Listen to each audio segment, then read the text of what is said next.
Class 11 physics mathematical tool. Physics को समझने के लिए हमें एलिमेंट्री मैथमेटिक्स की नॉलेज बहुत ज़्यादा ज़रूरी होती है।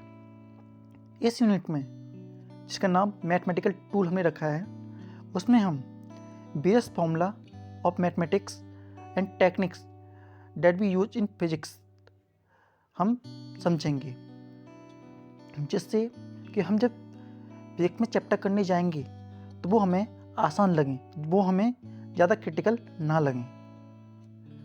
मैथमेटिकल टूल में जो हम मेन पॉइंट कवर करेंगे वो होंगे algebra, graph, trigonometry, logarithm, function and limit, differentiation, integration. ये कुछ इंपॉर्टेंट मैथमेटिकल टूल्स होते हैं जो कि हम फिजिक्स में यूज करते हैं। तो वन बाय वन करके हम इन्हें समझते हुए चलेंगे। First, algebra. अलजेब्रा में हम कुछ कॉमन फॉर्मूलेस जो कि हम अब तक यूज करते हुए आए हैं उन्हें रिवाइज करेंगे। जैसे a प्लस बी का होल स्क्वायर। क्या होता है a प्लस बी का whole square? a plus b का होल स्क्वायर होता है a square plus b square plus 2ab। a minus b का होल स्क्वायर होता है a square plus b square minus 2ab।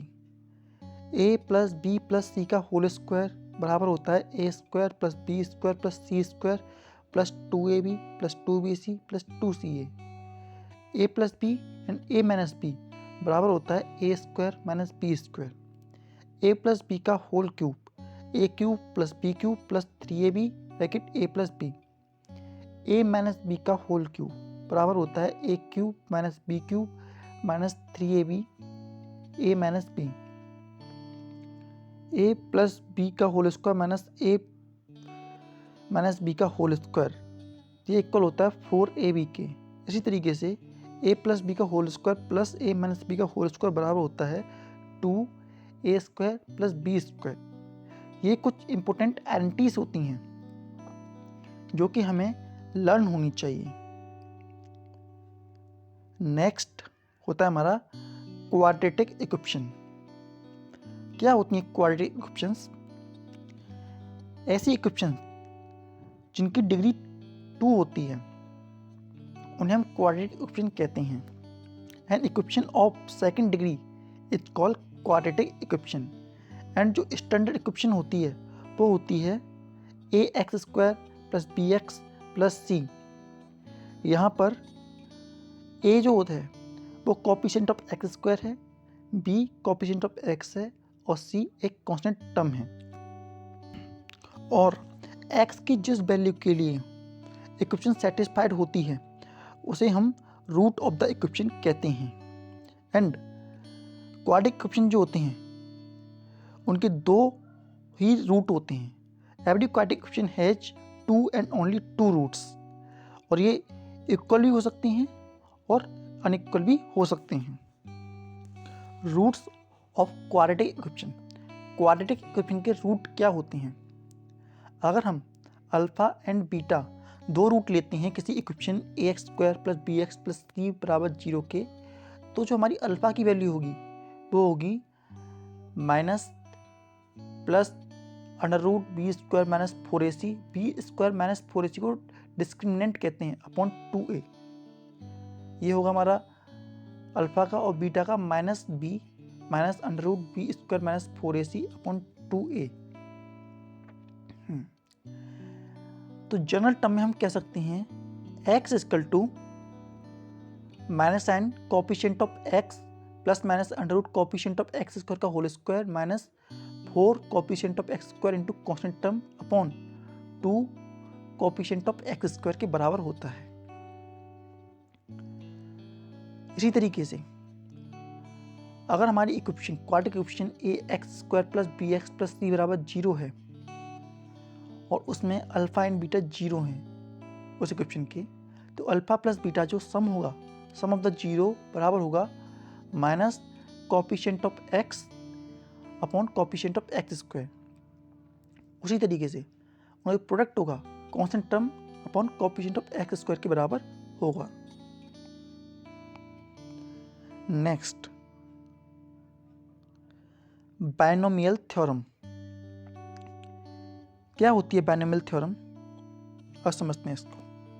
हमने a प्लस बी का whole square किया है, a प्लस बी का होल क्यूब भी किया है, लेकिन क्या हो कि अगर हमें a प्लस बी की पावर 7 दे दी जाए या a प्लस बी की पावर 6 दे दी जाए, तो ऐसी कंडीशन में उन्हें लर्न कर पाना हमारे लिए मुश्किल होता है। तो इसी प्रॉब्लम से ओवरकम होने के लिए हम एक थ्योरम बनाई है जिसका नाम होता है बाइनोमियल थ्योरम। बाइनोमियल थ्योरम जो होती है इसी तरीके के क्वेश्चन को डील करती है। एंड बाइनोमियल थ्योरम होती है x प्लस a की पावर n है और कोई टर्म है x और a की पावर n है, तो ऐसी कंडीशन में जो इक्वेशन बनती है वो बनती है nc0 xn plus nc1 x n-1 dot a nc2 x n-2 a square dash dash dash plus ncr x n-r dash a की power r and dash dash ncn a की power n के बराबर। इस फॉर्मूले का use करके हम कोई सी पावर निकाल सकते हैं। a प्लस की p की पावर 7 हो, a प्लस p की पावर 8 हो, चाहे कितनी पावर हो, उसे हम इजीली निकाल सकते हैं। कोई भी इक्वेशन होती है उसमें टोटल नंबर ऑफ टर्म जो होते हैं n+1 होते हैं। मतलब कि अगर a प्लस की पावर 7 है तो उसमें टोटल नंबर ऑफ टर्म 8 होंगे। And in every succession term in the expression of the power x की पावर डिक्रीज होती जाती है and by 1 and power goes on increasing by 1। मतलब एक टर्म की पावर जो होती है 1 से डिक्रीज होती है और एक की पावर 1 से इंक्रीज होती चली जाती है। एंड हमने यहाँ पे देखा nc0 nc1 nc2 and ncn, ये इन सबको हम बाइनोमियल कोएफिशिएंट कहते हैं। बाइनोमियल कोएफिशिएंट, यहाँ पे बाइनोमियल कोएफिशिएंट निकालने का फॉर्मूला होता है, उसे उसकी मदद से हम फॉर्मूले निकालते हैं। जैसे इसका होता है, जैसे nc0 दे रखा है, nc0 की वैल्यू 1 होती है और nc1 की जो वैल्यू होती है n परमुलेशन अपॉन 1 n-1 परमुलेशन, और सॉल्व करने पर हमें n की वैल्यू मिलती है। और इसी तरीके से सॉल्व करते हुए हम पावर और कोएफिशिएंट ऑफ x और a निकाल लेते हैं। इसे हम मैथमेटिक्स में ज़्यादा अच्छे से समझेंगे। जब हम मैथमेटिक्स में, जो मैथमेटिक्स के स्टूडेंट होंगे उनके लिए आएगा, और जो बायोलॉजी के स्टूडेंट्स हैं वो इसे थोड़ा सा अभी समझ लें ताकि उन्हें आगे परेशानी कम हो। Binomial theorem for any index, जो बाइनोमियल थ्योरम होती है वो किसी भी इंडेक्स के लिए, चाहे नेगेटिव हो चाहे पॉजिटिव हो, एक्स की वैल्यू नेगेटिव में आई या पॉजिटिव में आई, हर किसी के लिए जो बाइनोमियल थ्योरम होती है उसके अकॉर्डिंग हम किसी भी नंबर को पहले 1 प्लस एक्स की पावर n की फॉर्म में लेते हैं। 1 प्लस एक्स की पावर n की फॉर्म में लेने पर जो उसका टर्म बनता है वो बनता है 1 plus n x plus n-1 2 mod x square n-1 n-2 x cube and 3 पे बार प्लस 2 अप टू इन्फिनिटी तक चलता है। अगर 2 का परमुलेशन है तो हम कहेंगे 2 इंटू 1, 3 का परमुलेशन है तो 3 इंटू 2 इंटू 1। इसी तरीके से परमुलेशन ऑफ n है तो n-1 n-2 dash dash 3 into 2 into 1 तक चलता जाएगा। इसी तरीके से कुछ टर्म और में समझने होते हैं, जैसे 1 प्लस एक्स की पावर n है और बहुत बड़े टर्म होते हैं उनमें 1 प्लस एक्स की पावर n है, तो उसे हम 1 प्लस एन एक्स लिख सकते हैं। लेकिन वहीं नेगेटिव में नंबर है 1 प्लस एक्स की पावर माइनस का n, तो वो बन जाता है 1 माइनस एन एक्स। इसी तरीके से 1 माइनस एक्स की पावर n है तो 1 माइनस एन एक्स के बराबर हो जाता है। इसी तरीके से 1 माइनस एक्स की पावर माइनस के n तो 1 प्लस एन एक्स के बराबर हो जाता है। अब हम कुछ क्वेश्चन देखने जा रहे हैं। अगर आपको इन क्वेश्चनों के जवाब पता हो तो आप हमें कमेंट सेक्शन में लिख के भेज सकते हैं। पहला, solve 3x² - 8x + 5 = 0, solve x² + 4x - 5 = 0, expand using binomial theorem 1 + 3x⁵. Now move to second section, that is graph. अब हम ग्राफ को समझते हैं। ग्राफ क्या होते हैं? ग्राफ जो होती हैं, लाइन होती हैं, ये स्ट्रेट भी हो सकती हैं और कर्व भी हो सकती हैं, जो कि वेरिएशन दिखाती हैं एक क्वांटिटी का with respect to other quantity. एक graph is a line straight और curve which show the variation of one quantity with respect to other.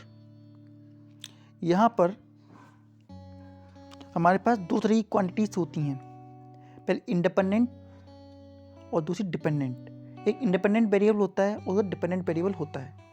Independent variable में हम अपनी मर्जी की वैल्यू पुट कर सकते हैं और डिपेंडेंट वैल्यू में उस इंडिपेंडेंट वैल्यू के अकॉर्डिंग उसकी वैल्यू बनती है। जैसे एक एग्जांपल लेते हैं, force is equal to ma। जो फोर्स का फॉर्मूला होता है ma होता है, तो इसमें हम देख सकते हैं जो फोर्स होता है वो डायरेक्टली प्रोपोर्शनल होता है एक्सेलरेशन से। तो हम यहाँ पे देख सकते हैं फोर्स लगाने से हम अपनी मर्जी से फोर्स लगा सकते हैं, इसलिए फोर्स जो होती है हमारे इंडिपेंडेंट वेरिएबल की तरह काम करता है, और वहीं जो एक्सेलरेशन है वो फोर्स पर डिपेंड कर रहा है, इसीलिए ये हमारा डिपेंडेंट वेरिएबल हो गया। तो इस तरीके से एक डिपेंडेंट होता है और एक इंडिपेंडेंट होता है। आमतौर पर हम इंडिपेंडेंट वेरिएबल को एक्स एक्सिस पर रखते हैं और हम डिपेंडेंट वेरिएबल को अलोंग वाई एक्सिस रखते हैं, इसीलिए जो हमारा फोर्स होता है वो एक्स एक्सिस पे आएगा और एक्सेलरेशन वाई एक्सिस पर आएगा। ग्राफ को बनाने के लिए हमारे पास इंडिपेंडेंट और डिपेंडेंट दोनों वेरिएबल होने चाहिए, और बाय यूजिंग फॉर्मूला और बाय थ्योरी और डाटा हमें उन्हें एक टेबुलर फॉर्म में रख लेना चाहिए और कैलकुलेट कर करके डिपेंडेंट और इंडिपेंडेंट वैल्यूज़ को पुट कर लेना चाहिए। और उसके बाद हमें सूटेबल स्केल दोनों एक्सिस पर बना देनी चाहिए, जो कि दोनों के लिए यूजफुल हों या दोनों के लिए वैलिड हों। And the scale should not be very small and not so very large. Scale बहुत ज़्यादा छोटे भी नहीं होनी चाहिए और स्केल बहुत ज़्यादा बड़े भी नहीं होनी चाहिए। The scale should be so large that entire data will cover in it. मतलब स्केल इतना बड़ा होना चाहिए कि उसमें सारा का सारा डाटा कवर हो जाए, जो कि हमारी उसमें रिक्वायर है। अब हम देखते हैं यूजेस ऑफ ग्राफ। ग्राफ के क्या क्या यूजेस होते हैं। ग्राफ जो होता है वो हमें दो क्वांटिटीज़ के बीच में क्लियर रिलेशन बताने में हेल्प करता है। जैसे कि हमारी एक इक्वेशन है y = mx। जो y = mx है, हमें इसके ग्राफ मिलते हैं, स्ट्रेट लाइन का ग्राफ मिलता है, और इसकी मदद से हमें बड़ी आसानी पता चल पाता है कि जो ग्राफ है वो स्ट्रेट लाइन प्रोड्यूस करेगा, और इसमें नेगेटिव और पॉजिटिव भी हमें मिल जाता है, इसलिए हम एक कांस्टेंट भी साथ रखते हैं। तो y = mx ± c, जो कि c एक कांस्टेंट है। If the graph of straight line having positive negative interruption on y-axis, it represented by y = mx ± c। इसी के साथ जो स्लोप ऑफ द ग्राफ होते हैं, जहाँ पे इंटरेक्ट करते हैं एक्स और वाई एक्सिस पर, वो हमें फिजिकल क्वांटिटीज़ की वैल्यू बताते हैं। जो ग्राफ, साथ ही साथ graph plotted between two quantity help in identifying the accuracy in experimental data. साथ ही साथ ये हमें बताने में हेल्प करता है कि हम जो एक्सपेरिमेंट किया है, जो हमारा एक्सपेरिमेंटल डाटा है, वो कितना एक्यूरेट है। And graph also help in understanding various type of observation. Number of observation को समझने के लिए भी ग्राफ का बहुत ज़्यादा इंपॉर्टेंस होता है।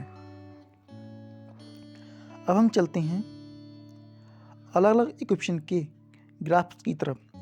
अलग अलग इक्वेशन के जो ग्राफ होते हैं वो अलग अलग तरीके के आते हैं। जैसे कि अगर हमारी इक्वेशन है y = mx, तो y = mx जो इक्वेशन होती है उसका एक स्ट्रेट लाइन ग्राफ आता है।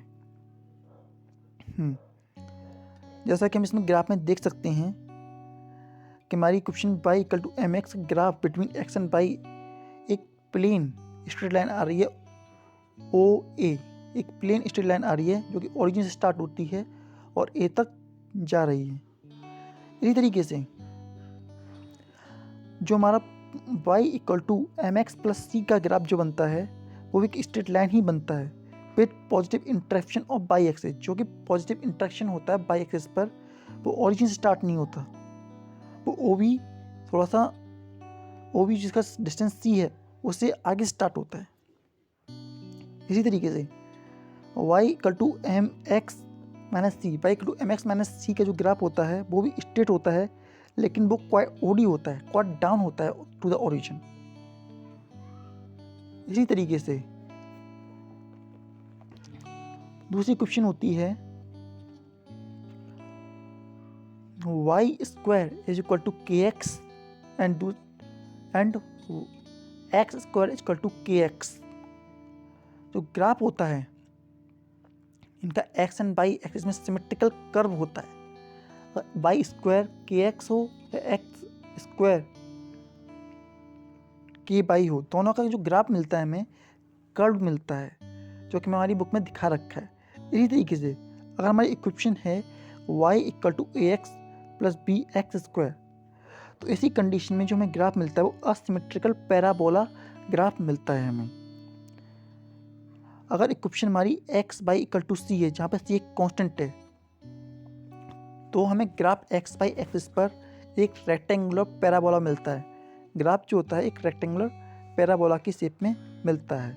इसी तरीके से अगर हमारी इक्वेशन है x square plus y square equal to a square, और दूसरी इक्वेशन है x square upon a square plus y square upon b square equal to 1, तो ग्राफ जो मिलता है हमें पहली कंडीशन में x square plus y square equal to a square में एक सर्कल शेप में मिलता है ग्राफ, और वहीं जो सेकंड केस होता है उसमें x square upon a square plus y square upon b square equal to 1। ऐसी कंडीशन में जो हमें ग्राफ मिलता है वो एलिप की फॉर्म में ग्राफ मिलता है। नेक्स्ट अगर हमारी इक्वेशन है y equal to e minus k x, तो ऐसी इक्वेशन के लिए जो ग्राफ मिलता है हमें एक्सपोनेंशियल कर्व के फॉर्म में मिलता है इन एक्स बाई एक्सिस। इम्पोर्टेंस क्या होता है ग्राफ का? इन सभी ग्राफ को जो हमने सुना, क्या इम्पोर्टेंस होता है? First important, the slope of the graph draw between x and y variable at any point give us the instantaneous rate of change of y with respect to x। मतलब जो graph होता है वो x Y axis पर हमें instantaneous rate of change बताता है। इसी तरीके से जो स्लोप ऑफ द ग्राफ होता है between x by axis give the value of d y d x between those two points. दो पॉइंट के बीच डी वाई डी एक्स की वैल्यू मतलब differentiation of y with respect to x बताता है हमें। साथ ही साथ depending on the variable plotted the interruption of graph on x axis and y axis will give us important physical constant and quantities. और साथ ही साथ ये इंटरप्शन होता है एक्स बाई एक्सिस पर, ये इंपॉर्टेंट फिजिकल कांस्टेंट और क्वांटिटी के बारे में भी इन्फॉर्म करता है। साथ ही साथ depending on the variable plot the area under the graph and x axis give us the value of physical quantity. और जो ग्राफ के अंदर एरिया आता है वो हमें फिजिकल क्वांटिटी की वैल्यू को भी बताता है। ये हमारे ग्राफ से कुछ इंपॉर्टेंस होते हैं। Next, trigonometry. क्या होती है ट्रिग्नोमेट्री? ट्रिग्नोमेट्री दो शब्दों से मिलकर बनी है, ट्रायंगल और मेजरमेंट। ट्रायंगल के मेजरमेंट की जो साइंस होती है उसी को हम ट्रिग्नोमेट्री कहते हैं। इनमें सबसे पहले हम समझते हैं एंगल। एंगल क्या होता है? जैसे हम सपोज करते हैं कि हमारी ओ एक्स एक स्ट्रेट लाइन है। अब हमने ओ से थोड़ा सा एक एक्सटेंशन या स्मॉल अमाउंट पर रिवॉल्व किया और वहाँ से एक और स्ट्रेट लाइन खींच कर दी और बन गई एक्स ओ एक्स डैश। एक्स ओ एक्स डैश बन गई एक कर्व शेप में, और उन दोनों के बीच में एक अब बढ़ हुआ, उसे हमने एंगल नाम दिया है। The amount of evolution of the line is called angle trace by the line, और जितना उसने मूवमेंट किया आगे बढ़ी वो लाइन, उसे ही हमने एंगल ट्रेस बाय लाइन बोला। थीटा पॉजिटिव हो सकता है और थीटा नेगेटिव भी हो सकता है, इस बेसिस पर कि वो जो थीटा है वो किधर मूव हुआ है। वैल्यू ऑफ थीटा पॉजिटिव होगी अगर हमने जो उस लाइन का रोटेशन किया है फिक्स लाइन से ओ एक्स डैश का जो रोटेशन किया वो एंटी क्लॉकवाइज किया है, तो थीटा की वैल्यू पॉजिटिव होगी। वहीं अगर हमने जो रोटेशन किया है वो क्लॉकवाइज डायरेक्शन में किया है, तो ऐसी कंडीशन में थीटा की वैल्यू होगी वो नेगेटिव आएगी। Now system of measurement of an angle, वो कौन कौन से सिस्टम होते हैं जिनकी मदद से हम एंगल को मेजरमेंट करते हैं। तो उसमें हमारे 3 मेन सिस्टम आते हैं। पहला सेक्सागेसिमल सिस्टम, दूसरा centesimal system and third circular system. First system चलते हैं सेक्सागेसिमल सिस्टम। इसमें यही होते हैं right angle, degree and minutes. 1 right angle जो होता है वो उसमें 90 डिग्रीज होती हैं, 1 डिग्री में 60 मिनट होते हैं और 1 मिनट में 60 सेकंड होते हैं।